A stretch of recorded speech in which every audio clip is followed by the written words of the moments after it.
Started. Okay. Good morning, everyone. Thank you very much for joining this webinar. We're delighted to have you all here for our insightful discussion on the impact of the new US tariffs recently announced by President Donald Trump. And these sweeping tariffs have sparked a significant debate regarding the implications for global trade dynamics, hence we're here. I will pass on to Mark. Mark will briefly introduce himself and then we'll get on with the webinar. Mark, please, over to you. Thank you, Ilona. Good morning, everybody. Hopefully you can all hear me okay. And hopefully equally you'll see in front of you the first of several slides. My background, as well as being consultant and trainer with Cambridgeshire Chamber, I'm a trade consultant as well as being predominantly a consultant in customs and VAT affairs and excise, although that isn't really part of what we're discussing today. Customs we certainly are.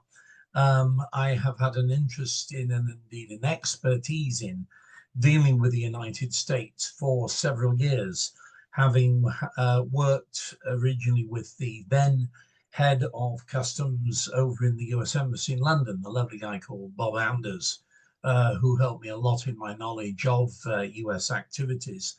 But since then, I have advised what was originally the Department of Trade and Industry on the implications of the North American Free Trade Agreement, the NAFTA as it was then. And indeed, part of my thesis when I did my master's degree was on the origins of the NAFTA.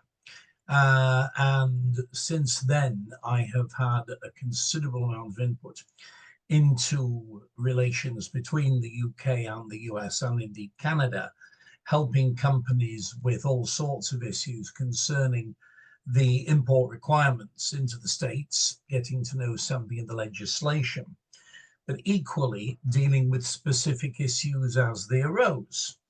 The North American Free Trade Agreement was replaced eventually by the US-Mexico-Canada Agreement, the USMCA, which basically reformed the whole of the NAFTA. But what it also did was it put into place a considerably greater number of dispute settlement mechanisms. And indeed, the US also started to use much more significantly the legislation concerning tariffs with overseas countries, particularly China, what was known as the Section 301 tariffs that deliberately targeted Chinese goods, given that the Chinese were not allowing in US goods with the same degree of liberalism in terms of trade.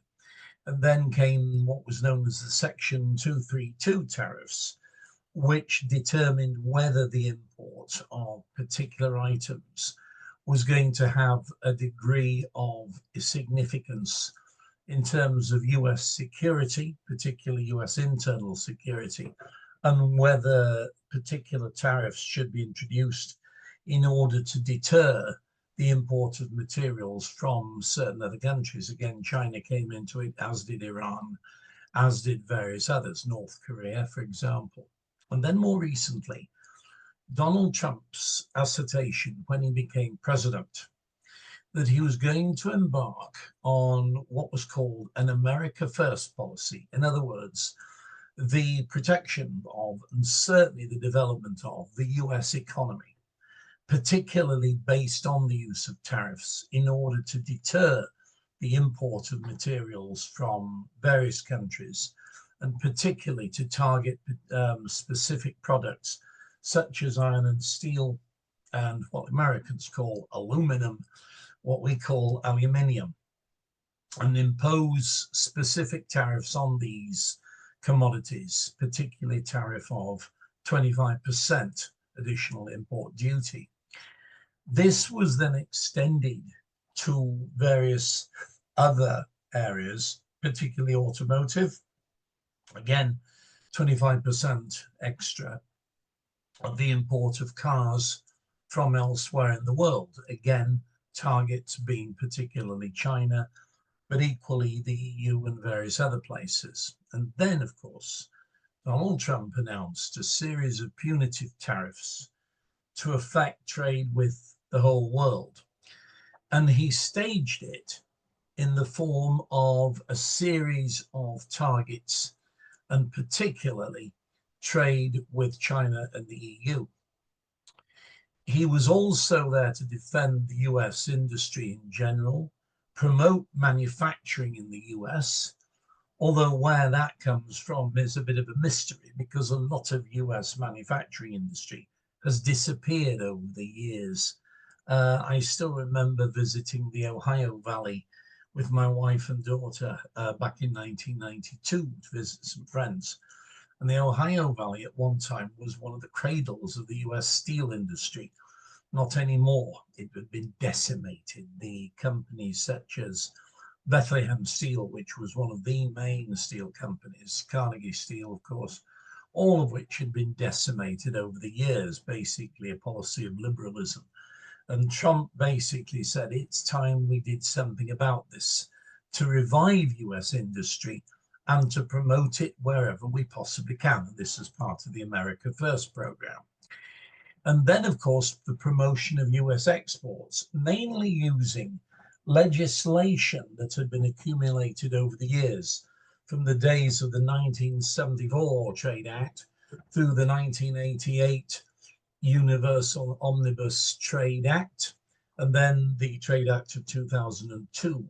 And then, of course, the use of particular sections of the Trade Acts of 1974 and 1988, namely Section 301, which basically says that if a company protects itself against trade with the US, then the US reserves the right to again heavily penalize that country when it comes to imports into the States. In other words, this is not one-sided. I mean, Trump has made certain assertions that the US has been, that the EU has been exploiting the US for years. That is not true, and I can state that categorically, because the European communities, as they then were actually established by the then US Secretary of State William Marshall just after the war. And the Marshall Plan brought together the European countries which had been ravaged by war into a series of communities in order to help them to develop, particularly the European Coal and Steel Community of 1952, and then the foundations for what became the common market as a result of the Treaty of Rome in 1957. So there is no way that anybody, least of all President Trump, can suggest that the European Union is there to, as he puts it, screw the US. That is not true, not by a long way. In fact, the EU owes its very existence to the United States. So there are certain areas which are disputable and which we must bear in mind. Now then, the new policy is based around high tariffs, in some ways punitive tariffs against countries which the US deems are not doing it any favors, partly to address trade deficits, but also to force, if you like, such countries to reduce their tariffs, particularly against the import of US products. And on this basis, a series of high tariffs has been introduced. However, there is a complexity in all this because these are still based on the original punitive tariffs, which came out earlier this year on iron and steel, aluminium, and also the automotive industry, and have complicated the issues to quite a significant extent. But the first level being the baseline of 10%, which applies basically to everything coming into the States, regardless of the present US International Trade Commission tariffs, which are effectively the harmonized trade system that the US presently uses along the basis of the World Trade Organization. So there have already been initiatives to raise the baseline tariff to 10%, which applies to a specific number of countries, which I will come into shortly. It also affects the reciprocal tariffs between the US and other countries at various levels, depending upon the perceived trade deficit with those countries, particularly in Southeast Asia, but also in Africa and elsewhere. The purpose of the exercise, as Trump puts it, is to redress the trade imbalance, if that were at all possible. And there are many of us who believe that, quite simply, that cannot happen, partly because the levels to which that trade imbalance now exists, and also because of the fact that so much of US industry has been diminished over the years, and that the US has, and this is something that Trump will never admit, the US has become reliant on some countries for commodities as well as manufactured products, because the US is no longer capable of manufacturing these products, and to attempt to rebuild them will take several years. I mean, Trump admitted yesterday that there were difficulties in the transition of the US economy. What he didn't say was it will take longer than his presidency to redress a lot of these imbalances. So as a result, we have the selective high tariffs on materials from a variety of countries. Now, the baseline tariffs, the ones that are perhaps seen as the most lenient, are a select group of countries. The UK is the main one, but we also have, for example, in South America, Brazil, Colombia, and Argentina, and in Central America, El Salvador.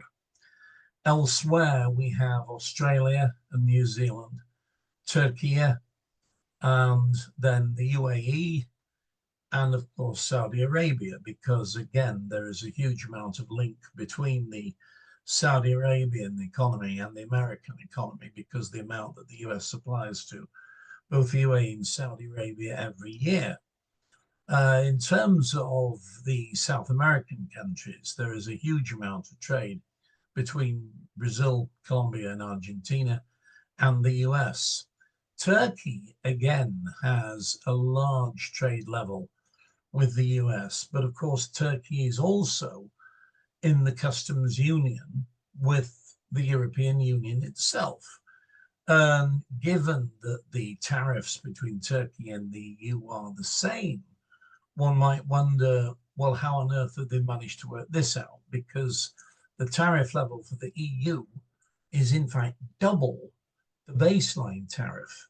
So that means that the EU has 20% import duties liable upon goods coming from there going into the US.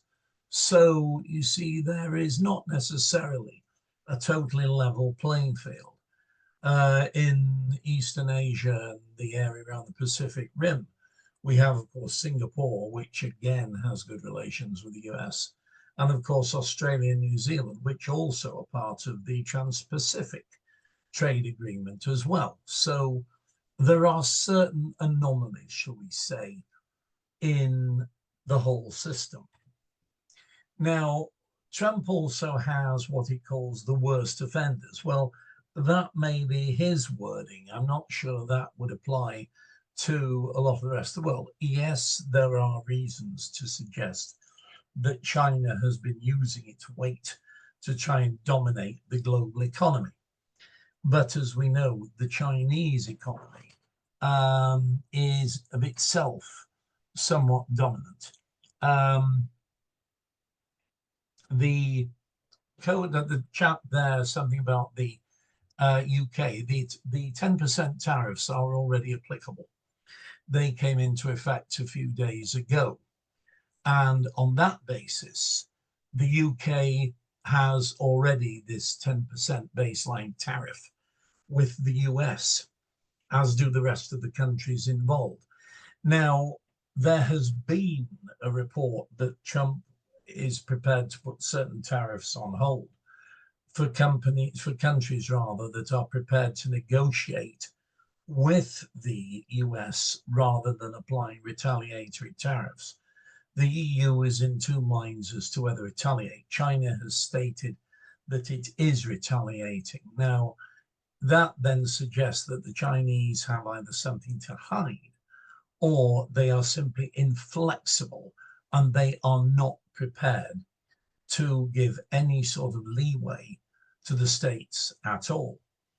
The others in Southeast Asia, I think, are more amenable to the purposes of trade deals and perhaps to the lowering of the tariffs between themselves and the US. Time will tell. We do not know as yet to what extent certain negotiations are likely to succeed. But these certainly are the tariffs that are being applied to other countries. Now, Japan, of course, is keen to export a lot. The countries of the ASEAN in Southeast Asia, as you will see, three of them there. There is Vietnam, Thailand, and Cambodia. Of course, there are others, Malaysia, Philippines, Indonesia, and the list goes on.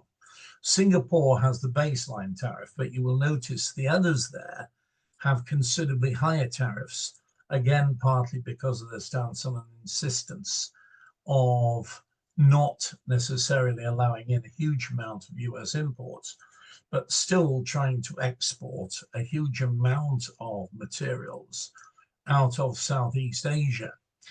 Japan is one of the Asian tigers, but it certainly isn't part of the Southeast Asian ASEAN group as yet.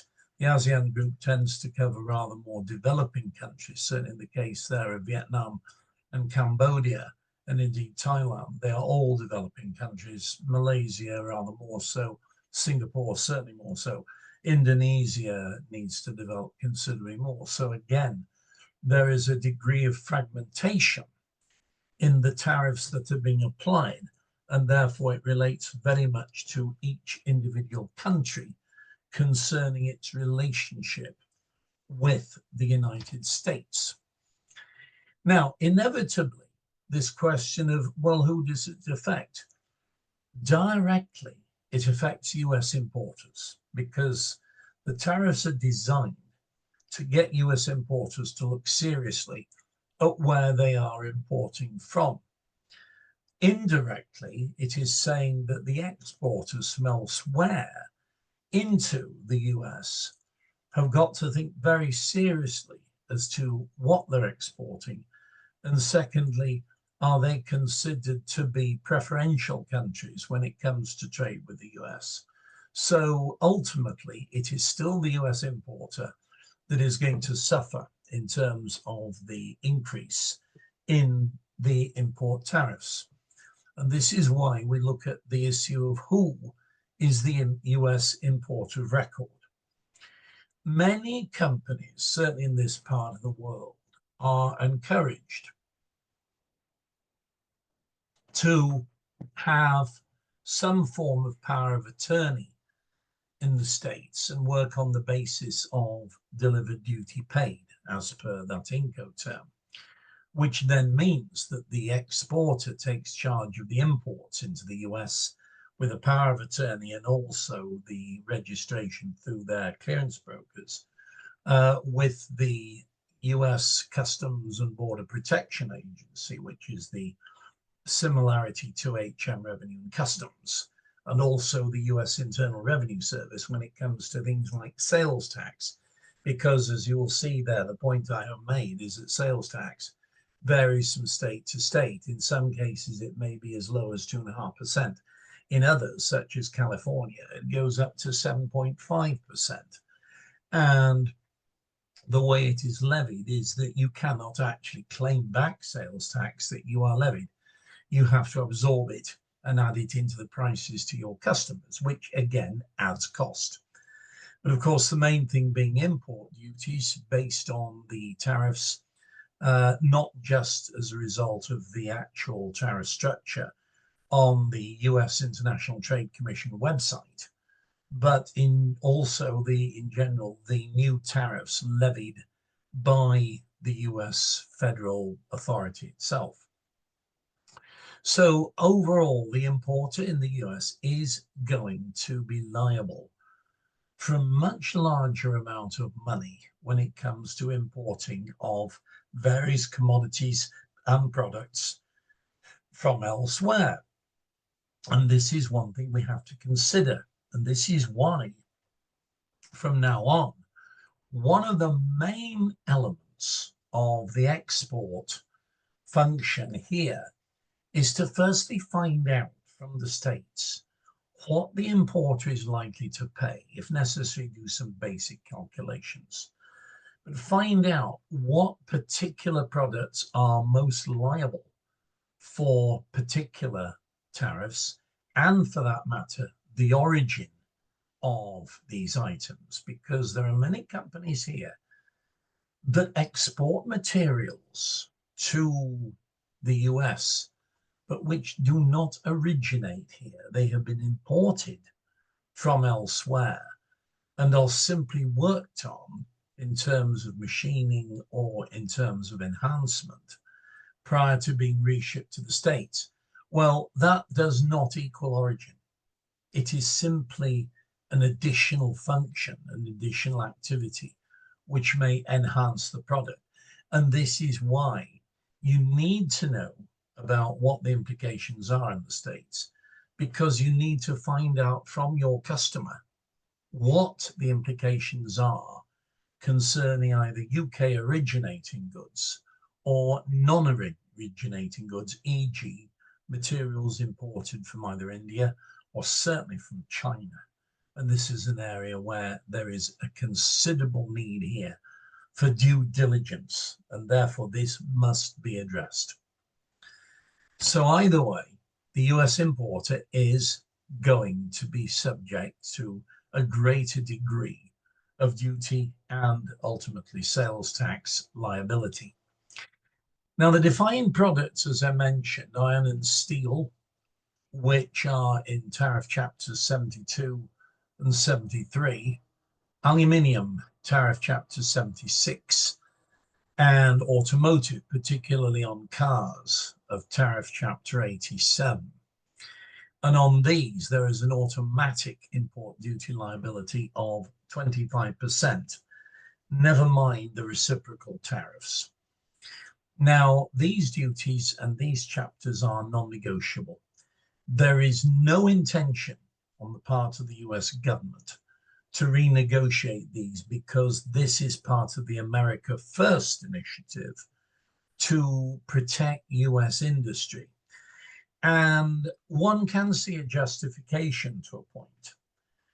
But in the automotive industry, there are all sorts of loopholes and also questions asked as to whether we simply are there to rely on the likes of Oldsmobile, Dodge, Chevrolet, Ford, General Motors, and the list, of course, goes on, which are traditional US cars, because these days the entry of the Japanese car market, Honda, Toyota, etc., has been very, very considerable in the US, to the point that the Japanese industry has a large number of zones where Japanese cars are built, as in Mexico, in what we call the maquilas, which are the assembly plants. And I will come into a bit of this, because there are certain techniques that are in fact useful to know when it comes to the manufacture of certain products by overseas companies in the States, which is something that Trump, funnily enough, is in favor of and actively encourages. But I will have a look at that shortly. The US Trade Commission website, for those of you who are fairly technical or like me may lead a sad existence in terms of data, US Trade Commission website, usitc.gov, is where you go to determine what the existing tariffs are for particular commodities in the States, again, from chapters 1 to 98. And these give details of the conventional tariffs, but they also detail some of the more punitive tariffs as regards China and one or two other places. So again, for those of you who are interested, I would make a note of these and basically look at them from time to time to determine what the normal tariff rate would be for commodities and materials heading into the States. Now then, the importer beware is one thing, but the exporter beware is again something which is vital, because depending upon what your activities are, you can reduce the damage as far as import tariffs are concerned, as well as perhaps suggesting to the importer in the States what they might be able to do in order to perhaps offset some of the main tariff burdens, especially where tariffs concerning products from outside the UK may be concerned. And the main one is origin. It would be assumed that everything coming from the UK into the US originates here. Well, the answer is it doesn't, because many products have a majority value of the material which has been imported into the UK from elsewhere, e.g. China, e.g. Europe, e.g. India, all of which have higher import tariff rates than do we. And this is where there needs to be a greater amount of due diligence on the part of exporters in the UK to determine whether the products that they're manufacturing actually account for this 10% baseline tariff, or because of their nature that they cannot be deemed to be UK originating, that therefore the products concerned will be subject to a far higher tariff going to the States because of the origin of those materials. Now, Ilona did convey to me a particular set of questions from perhaps one of yourselves concerning the fact that you use Chinese steel in the manufacture of your products. The answer to that is, if the Chinese steel were predominant and influenced the origin of the goods concerned, then the US importer would have to pay a huge amount based on the present announcements of Trump, particularly to do with a raise of up to 125% of the value of the product concerned. However, if that material only accounted for a maximum of 40% of the value added or the content of that product, then it does not influence the overall value of the product or even the origin, on the grounds that it would only account for up to 40% of the transaction value of the UK product, which could then be deemed to originate in the UK.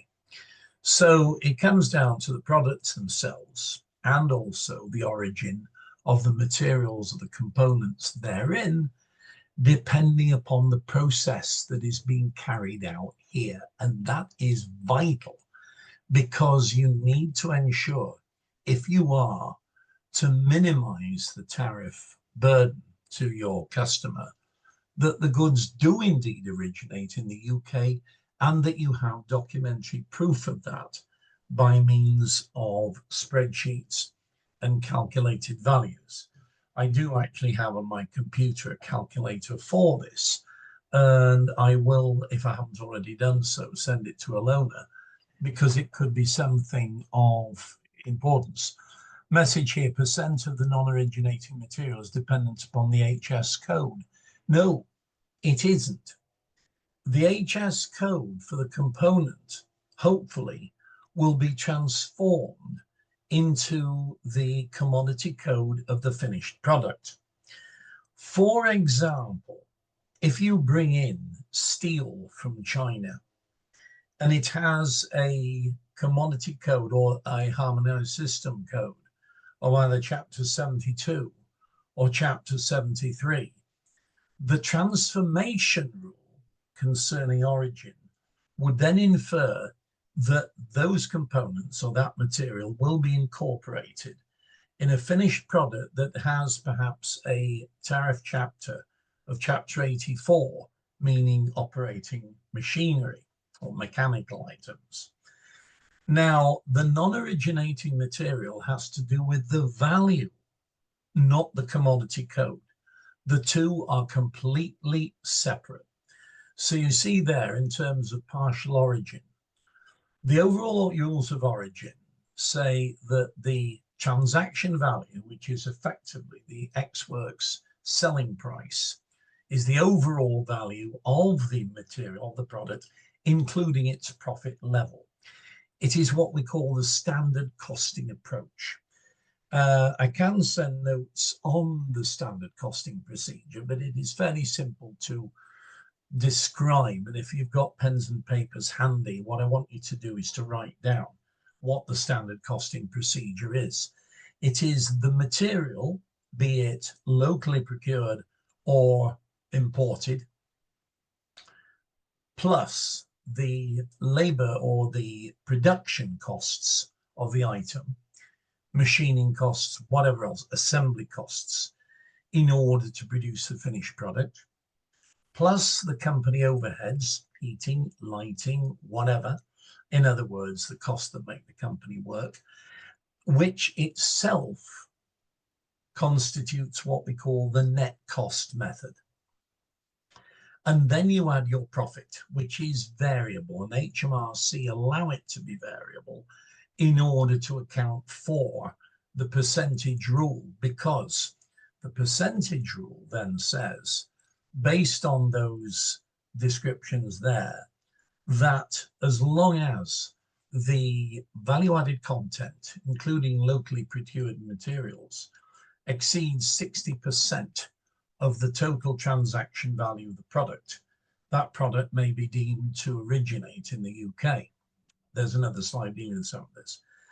And that the maximum non-originating material value cannot exceed 40% of the transaction value of the finished product. This is a standard global rule of origin. It is basically the added value rule. And also bear in mind, if you will, that the country of dispatch does not necessarily equal the country of origin. We know this because the number of cases where materials have been sent here from the EU on the premise that they originated there. They never did. They actually originated in other countries such as the Balkan states, such as the Middle East, such as Ukraine, such as China, such as India, and the list goes on. So you cannot assume under any circumstances that the country of origin is the same as the country of dispatch. And indeed, an import declaration through customs shows that, because it shows the different boxes for the country of origin and the country of dispatch, which may be different. Now then, I think I was getting confused with preferential origin. Yes, but not entirely just preferential. It still is an issue of non-preferential as well, where there are trade restrictions or quotas, such as the US is imposing. So in reality, these rules apply now to everything that is subject to some form of condition or restriction. So what are the remedies in all this? Firstly, what Incoterm are you using? Because I most certainly do not recommend that you use delivered duty paid. In other words, you become the importer of record, because you will be subject to the US rules and laws on the items concerned. The first sale rule, thank you. Although I didn't include a slide on it, I will elaborate fairly shortly, because the US has a different view on this from, let's say, Europe. And I don't want to muddy the waters just yet. Let's do this slide first. So the Incoterms of DDP are not appropriate, because they mean that the exporter has to have power of attorney and indeed tax registration in the US. And that means going through the likes of CBP and also the IRS system. So I do not recommend it. And the other reason is because you have to know what the US tariff structure is. Now, there is a particular US piece of legislation. It's Title 19 of the US Code, Section 1484. So for those of you with a degree of rather sadder existence, 19 USC 1484, and you can refer to it on the websites. The main data site is Cornell University, cornell.edu, because it has the whole of the US tariff on its database, and I refer to it a lot. And it basically states what the responsibilities of the importer are. So therefore, if you were using DDP, you would have to abide by Section 1484. Now then, the best one then is DAP, delivered at place, because that then makes the US importer of record responsible for the customs clearance, employment of a US customs broker, which has to be, of course, accredited through the US Customs and Border Protection Agency in order to operate. They have to obtain the specific exams through the CBP in order to be qualified as a licensed broker, and then, of course, accredited accordingly. So my advice on that is to use no more than DAP. And the importer of record is the actual company in America that is importing the goods. We then have two systems, which I'm going to come into in a minute: tariff engineering and origin engineering. And then we have the system of temporary storage, in other words, US bonded warehousing, which is similar to ours, customs warehousing. But they also have the very efficient system that I've actually dealt with a lot, called the US foreign trade zones. And these are effectively the mass storage zones where many companies will be located to store goods under customs control and then release into the US as appropriate, or re-export to the likes of Mexico and Canada and so on.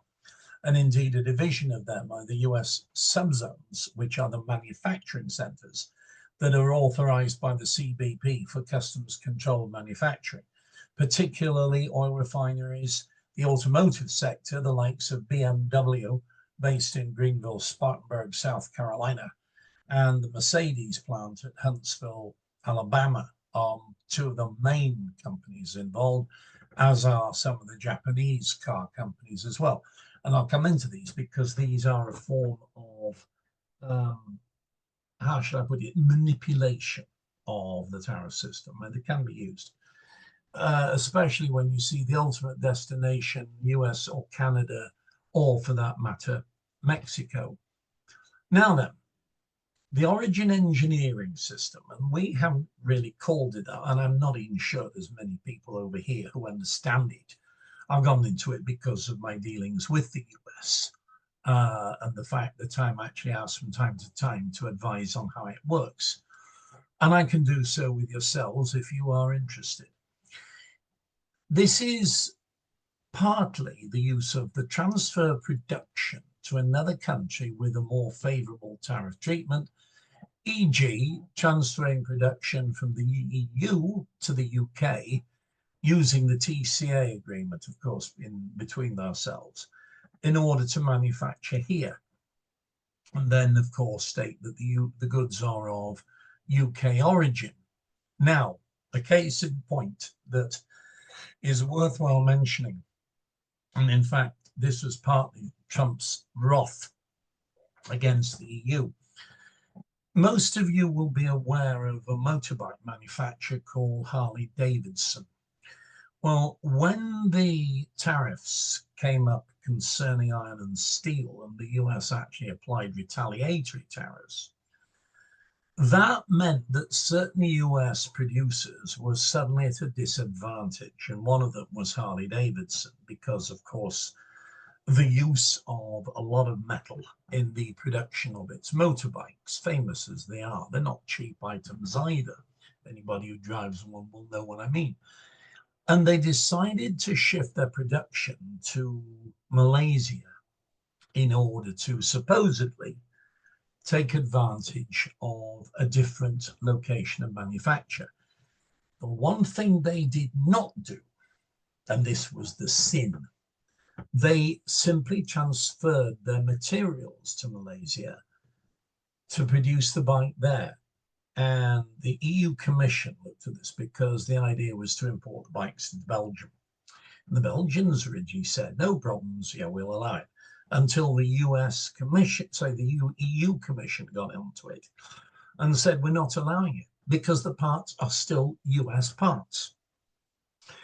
And this was the principle of the case that went before the European Court of Justice that upheld the Commission decision based on the fact that there was no economic justification to relocate the manufacture of the bikes to Southeast Asia, but still use US components. And this was where the cardinal sin, if it was that, emerged.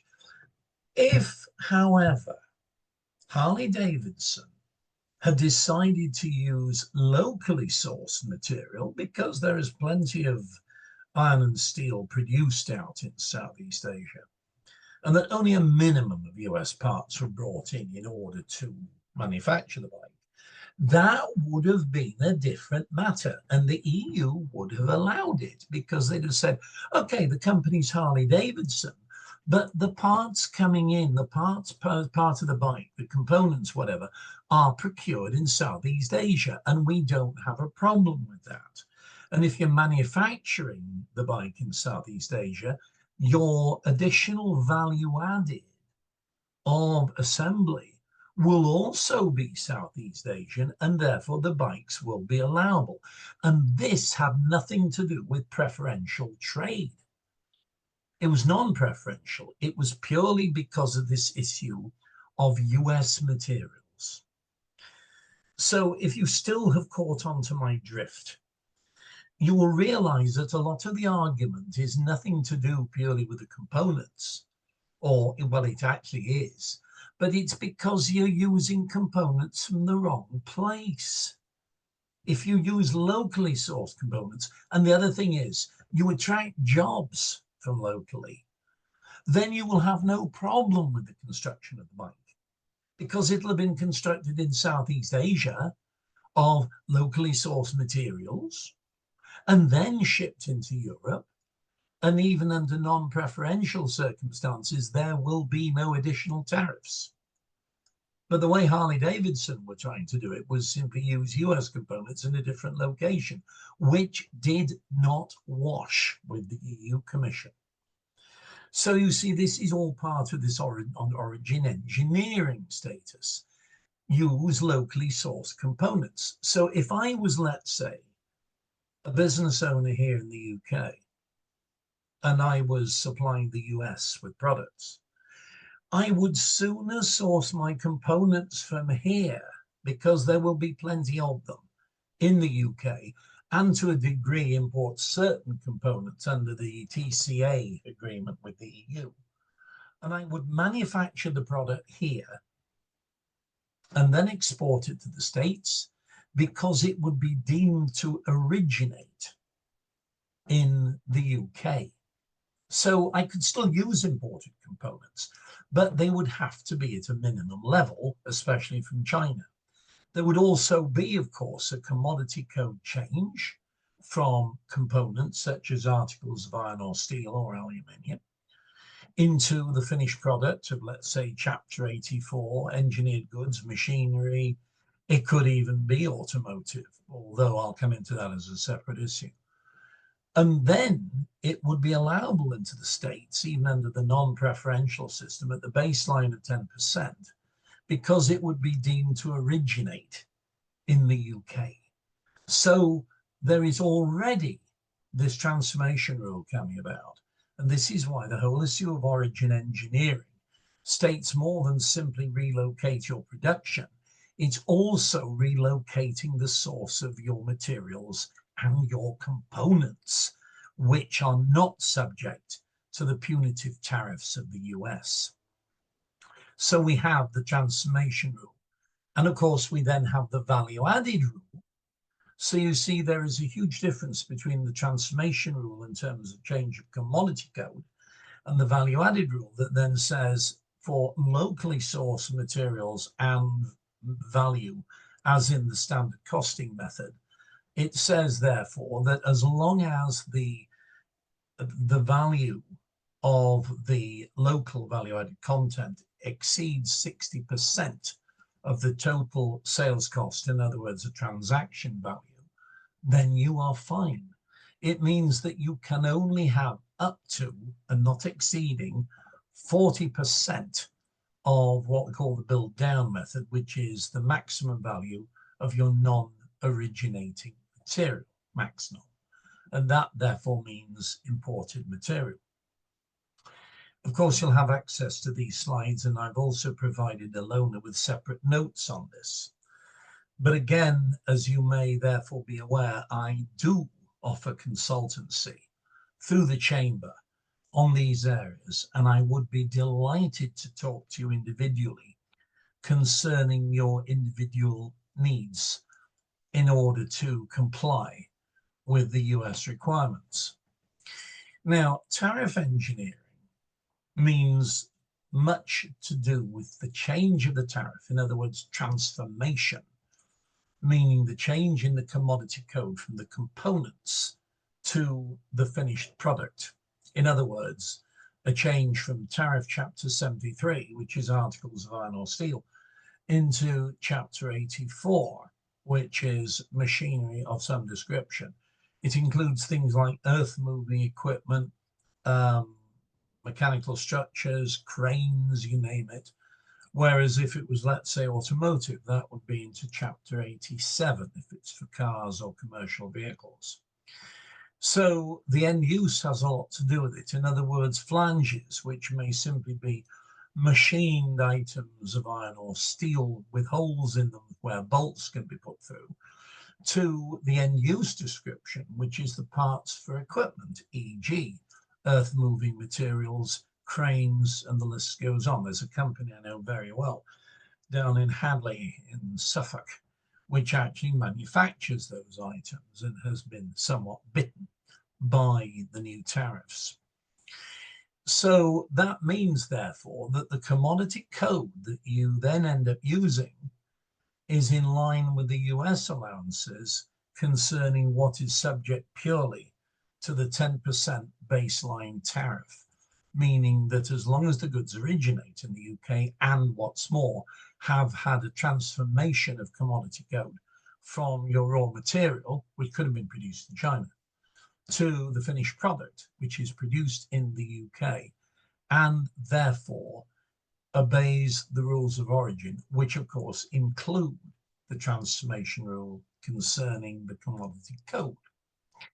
It also means that you have to verify the HS code in order to make sure that it comes into line with the US requirements, and besides which it is an exercise for your own management of the system concerning to what extent you can apply the rules of origin to make sure that the products that you manufacture can be correctly classified as the finished product that you manufacture, and that they are acceptable elsewhere in the world, but equally because they come into line with the World Trade Organization set of harmonized system codes, which are either the first 4 or the first 6 digits of any commodity code, and are in fact global. It's the national codes that deal with the 7th and the 8th digits as far as importing is concerned.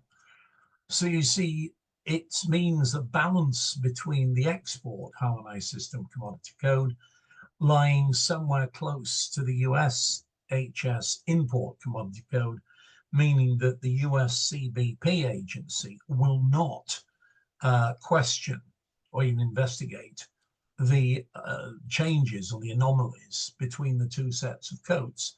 If there is a pattern and it looks very much more that the export commodity code does equal or come close to the US import code, they will be relatively satisfied, and they will look to the importer to declare the right US tariff code in order to import the goods concerned. Now then, we move on to the issue of US bonded warehousing and foreign trade zones. Not much is known across here about them, I think partly because we've never really understood a free zone system. For your benefit, I actually wrote a book a few years ago, not many, I think about 2 years, something like that, on the subject of free ports and free zones because of the need. The tariff will be paid not only on the product, but also the freight cost. Not into the States, it isn't. The rule on the US tariff is that the value, the imported value, is based on the FOB price, not the CIF price. And you can check in the tariff and it will tell you that it's the FOB price that is used for the import valuation. The freight costs for CIF are extra and do not come into the tariff classification.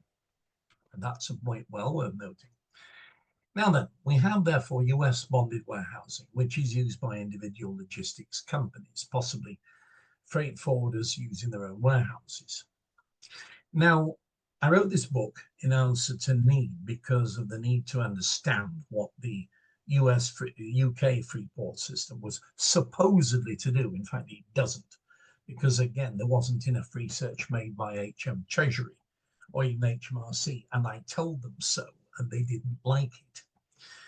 But as I said, I wrote this book on the subject of free ports and free zones, published by Routledge, Taylor and Francis. And if you look on the websites against my name, J. Mark Robotham, and then free ports and free zones, you will find the book there. And it might be something you want to purchase. Plug, plug. Enough advertising for one day. Now, it contains chapters on conventional free ports and free zones, but also on the US foreign trade zone system, which was originally established in 1934 as a means of lowering what had been seen then as punitive tariffs, as implemented by the Smoot-Hawley US Tariff Act of 1930. Now, these are bonded enclaves where several companies are based. They are usually zones attached to ports and airports, where goods are held under duty suspension in the States until required by customers, and then are duly released into US free circulation on the payment of US duty and sales tax, or can be re-exported to the likes of Canada and Mexico and beyond. But then we also have the US subzones, which are manufacturing under customs controls. They're particularly used, as I said, by the automotive industry, the hydrocarbon industry, and various others. Certainly mass production for the consumer goods markets, for household goods and whatever, microwave ovens, computers, which in any case normally have a duty-free status to them. Now, it doesn't work over here because cars have a much higher duty rate than do their components. But in the States, the principle was, prior to these tariffs, that you imported the components into the zone and manufactured the car there. But because a car in the United States only has a duty rate of 2.5%, whereas its components may have duty rates as much as 6%, then what you do is you import the components into the zone. You use locally sourced material as well as employing thousands of jobs, I hasten to add, particularly with the automotive companies. And then when it comes to the manufacturing the car and then the release into US free circulation, you pay the import duty at the rate of the car, 2.5%, but on the value of the imported components, which means that your duty liability is very significantly reduced. And it was this that Trump decided to do the same principle concerning the tariff rates against cars. In other words, if let's say you wanted to import a rather nice Jaguar into the States, you would therefore be paying normally 25%. However, let's suppose Jaguar Land Rover sets up a US subzone somewhere. It could be the Southeast states, could be South Carolina, could be North Carolina, could be Georgia, wherever. Georgia on my mind. What you then do is you import the components for the car into the zone, but you use local components as well. And believe you me, Jaguar does use American components. You produce the car in the zone, and even with the 25%, sorry, you then bring the car into free circulation, but you would only pay the 10%, the 25% maybe, on the imported components value. And the value-added content would be completely free from that. So even with the imposition of a 25% tariff, it's not on the car itself. It's only on some of the components, i.e. the imported components, which will reduce significantly the import duty liability on the car, particularly in this case on luxury car in the market, e.g. Land Rover or Jaguar, even more so perhaps with Rolls-Royce or Bentley. And it's this system which is known as tariff inversion. Sort of, what was it? Something about companies based in free trade zones work. I can take you that way into a separate area, because this is a hugely complex area and I don't have time to go through it all. The other thing is this, mentioned previously, the first sale rule or the last sale rule. Now, in the European Union, it is the last sale price. Let's say, for example, we have triangulation where an exporter exports goods via the use of an intermediary. That's the first sale and a lower price. The intermediary adds markups, royalties, commission fees, whatever. And that second invoice then goes to the customer. And that is known as the last sale because it includes those additional costs. In the US, that does not apply. It is the first sale rule that applies. In other words, the original invoice that comes out from the exporter is the one that is actually sent to the US importer. And that means that the price payable for the purposes of import duty does not include the additional markups. It is the first sale price, which is lower. And it is seen as a very recognized and approved means of duty savings. And I have the notes on that as well, if anybody is interested. Because again, it is a duty savings device that can be used in the States for that purpose. It can't be used in the EU. In fact, the EU is a greedy lot of so-and-sos.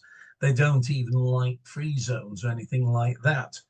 Even bonded warehouses and duty reliefs, they impose huge financial guarantees on the use of them. We don't. We got rid of that when we left the European Union.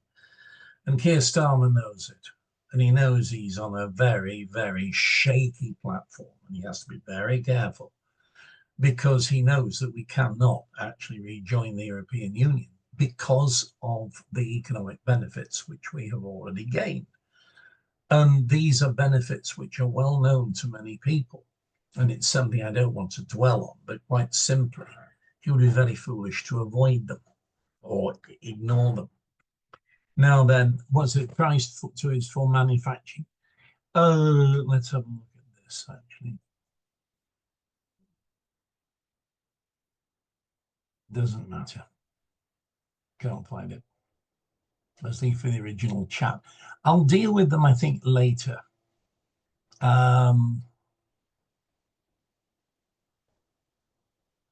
If you will bear with me, please. That's it. Back to where I was. There's so many chats coming in. I think I will actually deal with them later. Here we are. Back to the issue of the free zones, because it's an important element of duty savings. especially in the US, where we have this issue of tariff inversion, which is where the finished product has a lower duty rate than its imported components. So that in the US case, a car normally, other than the 25% tariff, would have a duty rate of 2.5%. In reality, a tenth of the 25% if you look at it. Whereas the components could have duty rates of 6%, and especially on iron and steel, where you would have these punitive tariffs. So it means that if you're using a subzone, you can reduce your tariff liability on the car by a considerable margin by simply applying the duties to the imported components and not the full transaction value of the car itself. So all told, you are dealing with a system, even in the States, which even now has very distinct advantages to it.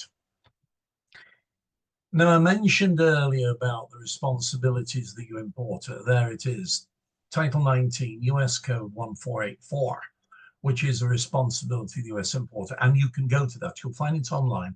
As I said, it's at cornell.edu, and you will find it in the whole US Title 19 system, the US Code. There is their responsibility, of course, the US Customs and Border Protection Agency, CBP, which means that they must obey all the rules concerning import regulations, period, as well as being authorized by CBP for particular activities, including clearing the goods. So what does this mean for the exporter? Well, considerably more than it used to.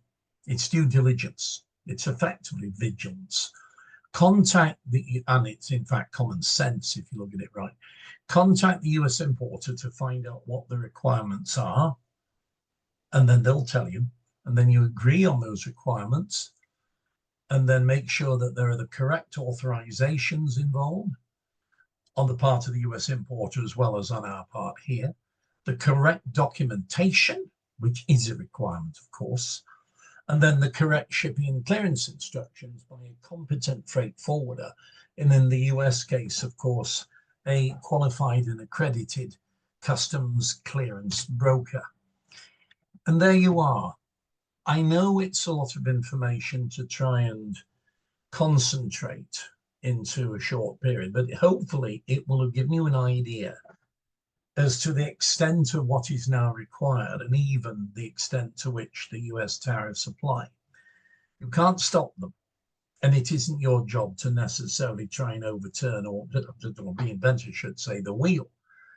But it is the job of notifying the US importer or keeping in touch with them to determine what the rules are, and for that matter, how you can help them to overcome the worst of what amounts to a rather difficult situation. So, as I said, well, this presentation's available for you all, as are the notes, which I've already sent to Ilona. So in reality, there is a whole host of information that can be used. But as I said, we are here to conduct audits, to advise you, to look at what you're doing, to help you along the way, get you out of the minefield, and generally to protect your business and to enhance it with the States based on some knowledge, and basically help you to overcome a lot of the problems that have arisen. So on that basis, thank you very much for listening. Ilona, pass it back to you because of questions or comments, whatever. Mark, first of all, thank you so much. It was very informative and interesting, and I hope that the delegates, they found this session interesting and useful.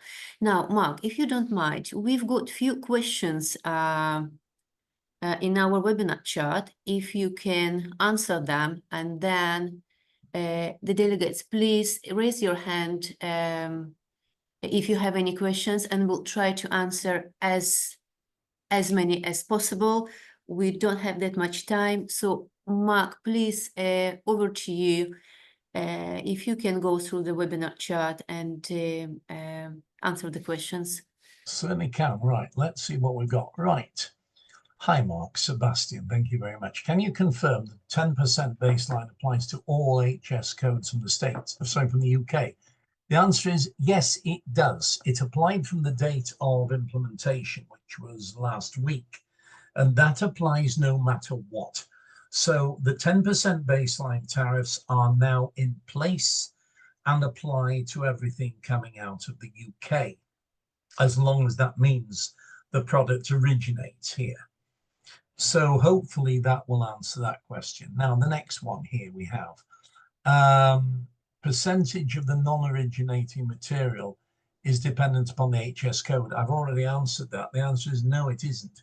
It's dependent upon the value of the build down method of the non-originating materials and the need to keep them to less than 40% of the transaction overall value.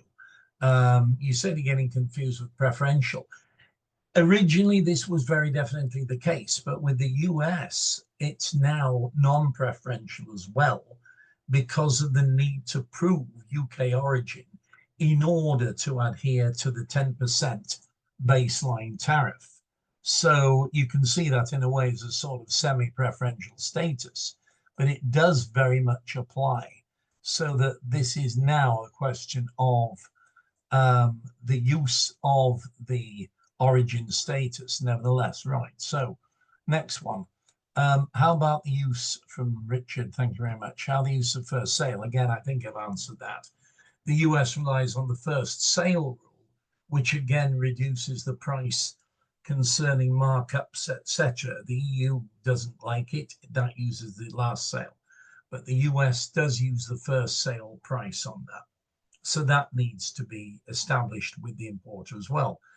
Can you confirm that the new tariff will pay not only on the product but also freight costs? No, as I've said, it's on the FOB value. And if you check on the rules for US imports, it's the FOB price in most cases that prevails. I've yet to see prices in the US relate to CIF. CIF is a separate issue. It is the export price that the US relies on. So it's the FOB cost in that respect. Now then, how does sales of tooling and other infrastructure into companies based in free zones work? Again, tooling is subject to the rules on production, and that means that it is still duty suspended. If you send in tooling into a free trade zone or foreign trade zone, it is still subject to customs controls and therefore is not liable for duty in that country. As long as it remains in the zone, it can be used for production on a completely customs duty suspended basis. And that is a rule worldwide. It isn't just in the States, it's everywhere else, whether it's export processing zones, special economic zones and the likes. In places like Jebel Ali in Dubai, it works exactly the same way. It also does in China, whatever. As long as that tooling remains in the free trade zone, it is not subject to customs duty, etc. And even the sales of it can be conducted in the zone, and it is then the buyer that must declare that if they remove tooling, etc., from the zone. So the infrastructure doesn't leave the zone. That's fine. It means that there are no duties payable because they are still considered to be duty suspended. And again, if you want advice on that, let me know. I will gladly advise you on how to use the zones. As I said, I've written a book about it, and there's plenty of people who come to me already with requests for advice on the whole subject. There aren't many of us around that deal with that sort of thing, actually. If we use a third-party UK manufacturer, can we use their price for manufacturing the unit for export? The answer is yes, because you see, they're the manufacturer. Therefore, they're the ones that effectively will issue a production invoice. And in reality, that invoice can be used under the first sale rule in the US rather than the last sale invoice. So in reality, the contract using third-party manufacturers works very well. The US will allow the first sale rule on those items. Would you please advise what will be the best customs authorization to use for parts imported to be fitted on the original product under repair and maintenance? I'm assuming you mean a contract carried out in the States. The answer is temporary importation under bond, TIB. And again, if you want more information about that, I will gladly supply it, let alone a know, and I will then give you the details of how it works. Now, as you will realize, a lot of what I do is pure professional advice and therefore may be chargeable. But this is why I believe in taking these things seriously. And if you do want to establish a procedure for that, I can help you to do so. There are particular rules on TIB, but of course I can take you through them in any case. Please explain the first sale rule, which I hope I have done. The idea that the first sale is the actual sale price from the manufacturer. The last sale is basically the second invoice, including markups. In the European Union, they rely on the last sale because they are rather greedy and grasping and want as much money as they can get in the form of revenue.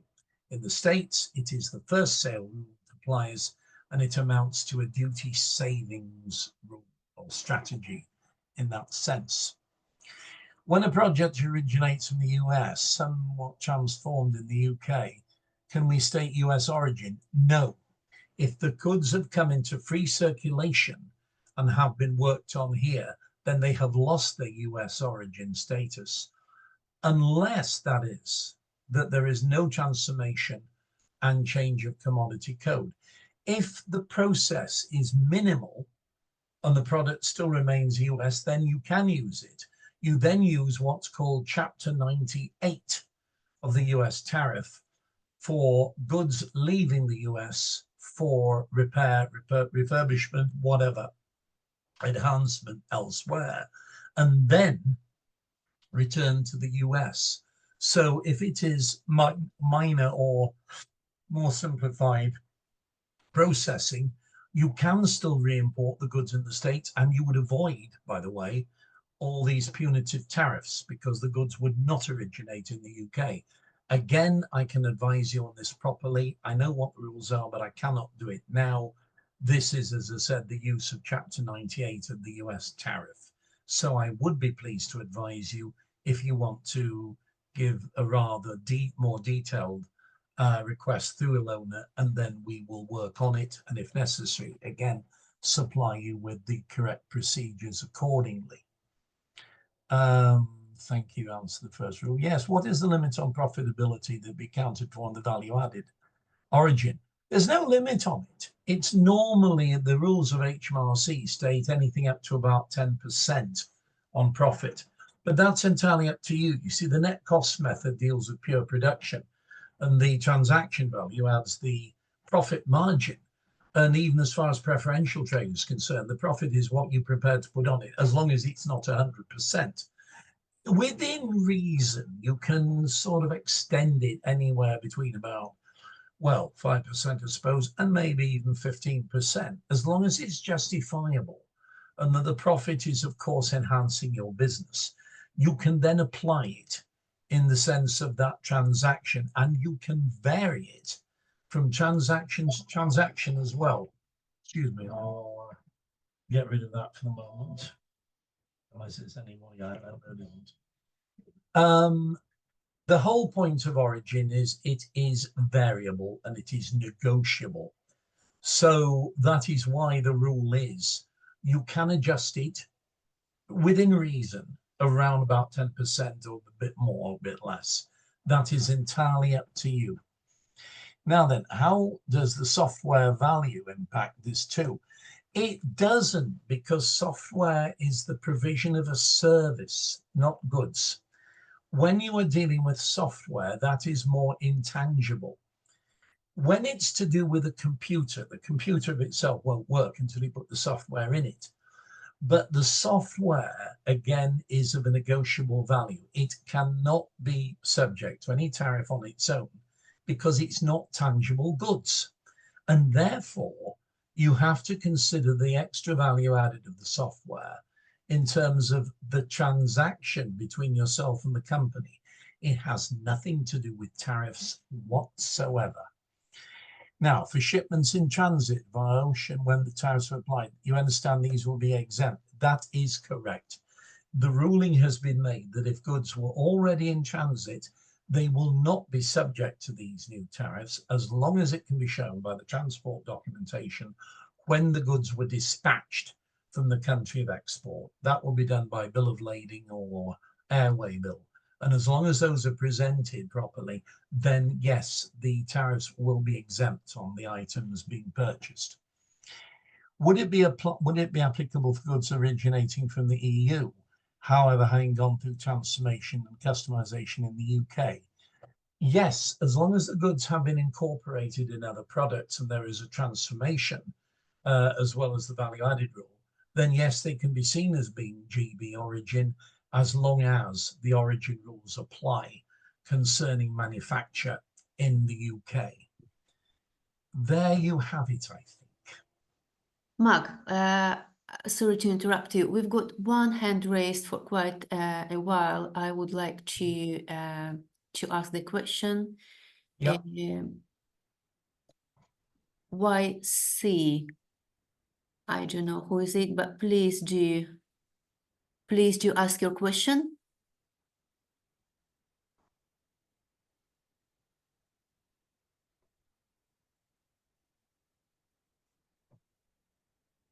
Can't.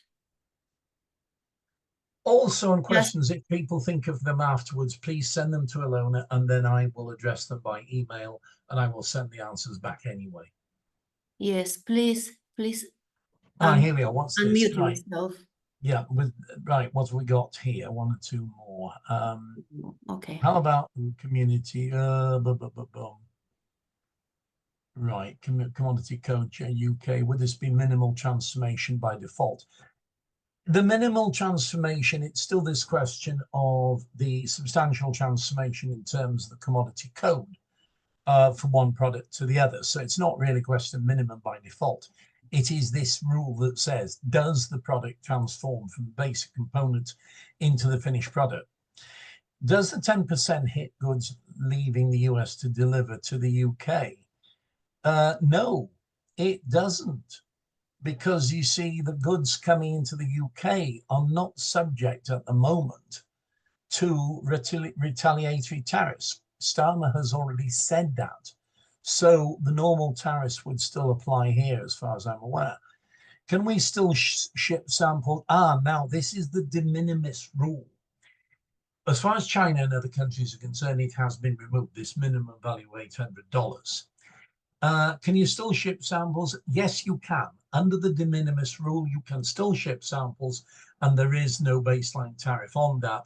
Therefore, that does allow you to get samples in at normal rates. However, you must use a customs invoice, not a full sale commercial invoice. It's a customs invoice with no commercial value, NCV, value for customs purposes only. Now, this is a separate issue, and I do cover this in various courses, including the export one. The point being, with samples, they don't have a commercial value. And as far as we're concerned, the US still allows us to export samples to the US using the de minimis, the minimum value, and therefore as a customs value only, and therefore not subject to US tariffs. What else? Were the tariffs paused for 90 days? Only insofar as countries which have said they are going to negotiate with the EU for particular trade deals, then they have been paused. But they still apply in their fullness to countries such as China and various others, which are imposing retaliatory tariffs. So if the country is prepared to negotiate, as we are with the States, those tariffs are paused. But if those countries fail to negotiate with the States, they will apply in their fullness.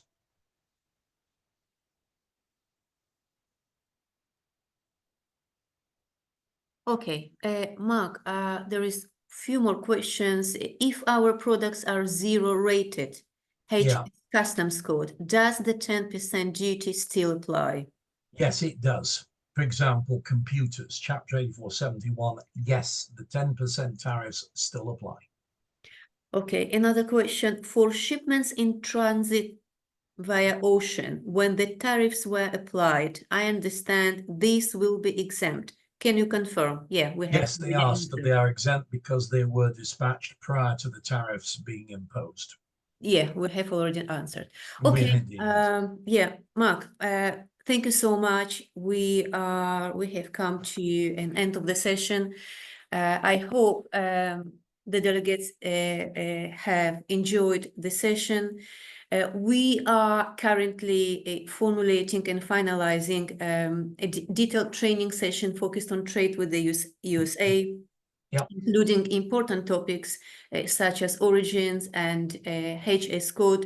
So this training is scheduled to take place in May, and it will be available both online and as a bespoke option at your premises.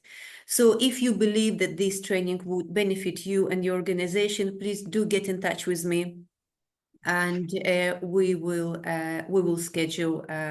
We'll put you on the registration list, and we'll schedule the training. Thank you. Yeah. One new chatter's come in, by the way. We make scientific equipment. It could be shipped as hardware and software. This is the secret. If you supply the equipment, it is a tangible item, probably under Chapter 90 or thereabouts, seen as measuring equipment or whatever. Normally duty-free, but the 10% tariff would apply. With the software, if you supply it separately as a separate item on the invoice, it is not subject to the 10% tariff because it is not considered to be a proper commodity. It is a service provision.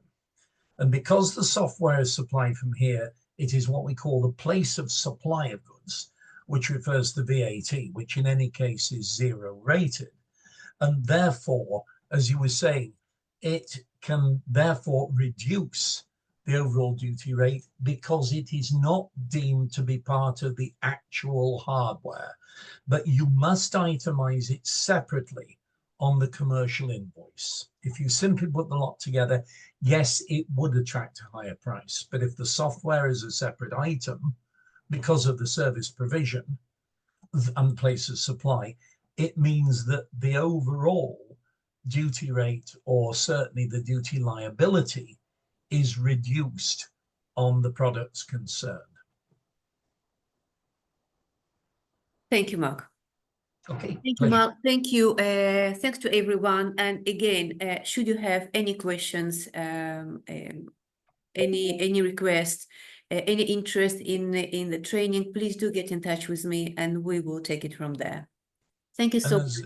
I was going to say, if you do want any help, the Chamber's here to help you. We'll organise particular consultancy, specific advice. There will be a charge, obviously, but because it's professional, we're here to help you. We're here to lift you out of the hole, and we are here ultimately to make sure that your business is self-financed and that it grows, that it isn't going to be compromised in any way.